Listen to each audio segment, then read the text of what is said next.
Et tout dans nos églises à l'intérieur du pays et nous allons cette fois-ci à Adzopé, au sud-est de la Côte d'Ivoire. Cette église a été un modèle de croissance exponentielle en un temps record. 33 baptêmes ont été effectués dans la journée du 24 décembre 2022 et 14 assemblées ont été implantées le même jour dans la journée du 25 décembre. L'église d'Adzopé a terminé l'année 2022 avec un effectif de 984 disciples se réunissant dans 35 assemblées. L'équipe de rédaction de la RTVC Info était à Adzopé pour vivre ces baptêmes collectifs, également les implantations qui ont marqué la fin de cette année dans la dite église.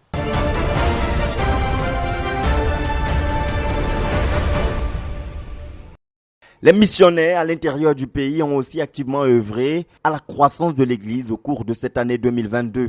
L'évangélisation en vue du salut des âmes, des baptêmes ou encore l'implantation des églises ont été au menu des fruits de tous les ministères rendus. C'est le cas de l'Église d'Adzopé qui a symboliquement illustré en cette fin d'année les marques de la croissance exponentielle que le Seigneur peut accorder à une Église en un temps record.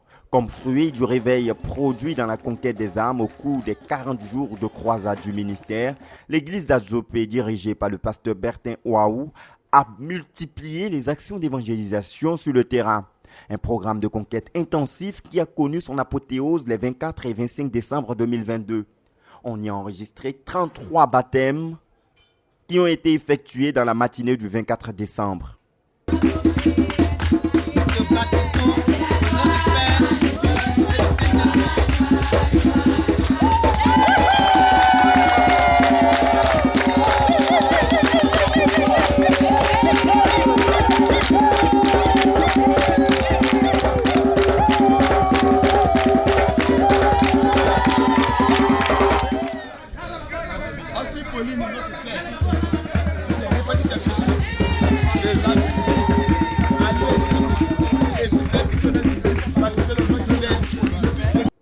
À cette occasion, la joie dans le ciel, quand un seul péché se répand, s'est donc multipliée par 33 dans le cœur des saints qui se sont réjouis pour cette grande moisson.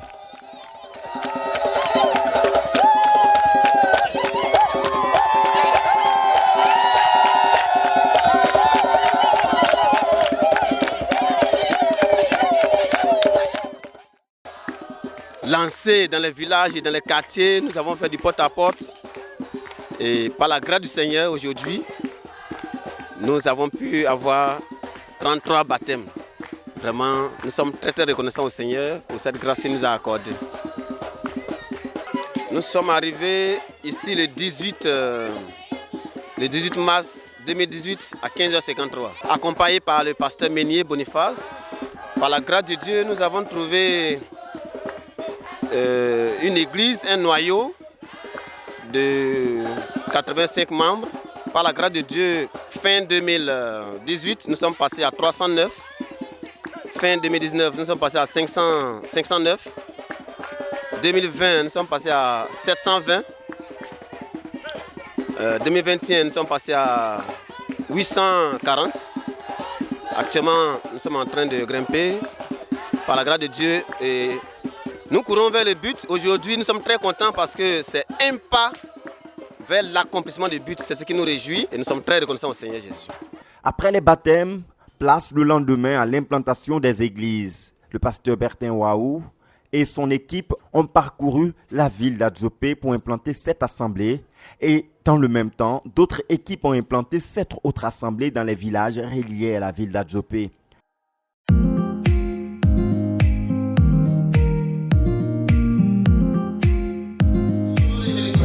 Que les frères de l'Assemblée, c'est la sœur Tano Pamela, persévèrent dans la communion fraternelle au nom de Jésus-Christ. Amen. Nous allons proclamer que l'Assemblée Chilagé est implantée ce 25 décembre 2022 à 20h45. Proclamons ensemble. Au nom de Jésus. Proclamons Proclamons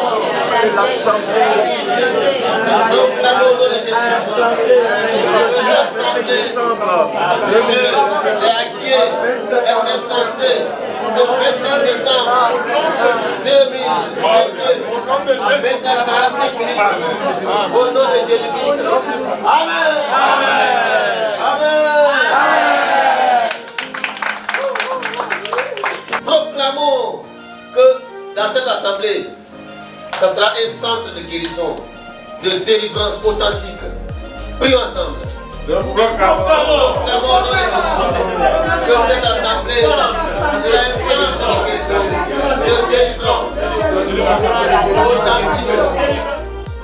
Qui vont venir ici, soient établis de la vision de la formation des disciples. Qui fassent des disciples, qui soient des disciples, qui fassent des disciples. Firons des disciples à leur tour. Prions ensemble. Au nom de Jésus. Nous prions, Seigneur, que toutes les âmes qui viennent ici soient faites disciples, Seigneur. Ce sont donc un total de 14 nouvelles églises de maisons qui se sont ajoutées à l'église d'Azopé en cette fin d'année 2022. L'église d'Azopé est ainsi passée de 21 à 35 assemblées. Nous avons, pour cette fin d'année, après le jeûne, nous avons lancé une opération de faire une caravane de baptême. Et je voudrais même revenir sur un fait, dire merci encore au Seigneur pour la RTVC parce que quand nous avons vu les plus de 130 baptêmes de Yopougon, ça nous a inspiré. Nous nous sommes dit qu'il fallait aussi copier les modèles, de bons modèles. Et le Seigneur nous a conduits. Nous nous sommes lancés à la conquête depuis quelque temps. Et par la grâce du Seigneur, hier, nous avons pu faire 33 baptêmes. Et aujourd'hui, nous avons implanté 14 assemblées. Vraiment, les frères étaient tous engagés. Et comme vous pouvez voir, certaines personnes âgées jusqu'à cette heure sont encore là pour l'implantation à 22h30 passé. Pour vous dire que nous sommes vraiment très déterminés à travailler pour accomplir le but. Nous voulons dire merci au Seigneur Jésus-Christ qui nous a bénis, qui a ajouté à notre nombre et qui a élargi nos limites. Nous sommes vraiment reconnaissants au Seigneur Jésus-Christ pour ce qu'il nous a accordé en cette fin d'année.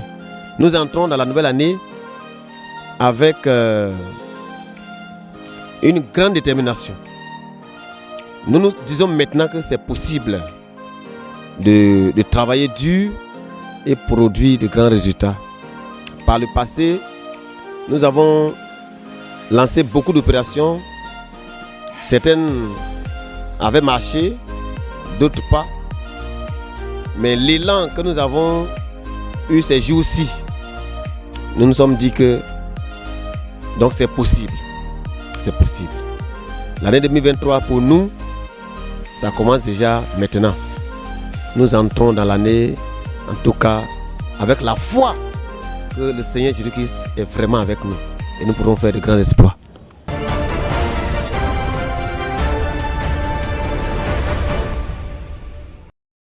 C'est ici que se clôture cette édition. Merci beaucoup, précieux téléspectateurs, d'avoir été en notre compagnie. C'est toujours pour nous un bonheur et un plaisir de vous servir l'actualité de l'Église. Nous tenons à rappeler que l'Église de Côte d'Ivoire est engagée dans le jeûne partiel et la prière pour la nation, prière et jeûne qui se font dans le cadre d'une croisade pour la paix, la stabilité socio-politique et même spirituelle de la Côte d'Ivoire, le tout visant la prospérité de l'Évangile dans la dite nation. Les prières se tiennent chaque jour entre midi et 2 dans les lieux de prière indiqués en la matière. Et ici, au siège de la CMCI à Abidjan, les prières se tiennent entre midi et 2, dirigées par le pasteur Boniface Meignier. Au-delà de ces heures, les saints sont invités à continuellement crier à Dieu pour que toutes les conditions favorables au progrès de l'Évangile tant la nation ivoirienne soit réunie au cours de cette année 2023. Restez connectés sur les antennes de la radio-télévision Voix de la Croix pour de plus amples informations sur la vie et l'actualité de l'Église et également pour tout ce qui vous est nécessaire pour votre bénédiction, votre édification et votre marche qualitative avec notre précieux et glorieux Seigneur Jésus-Christ. À très bientôt.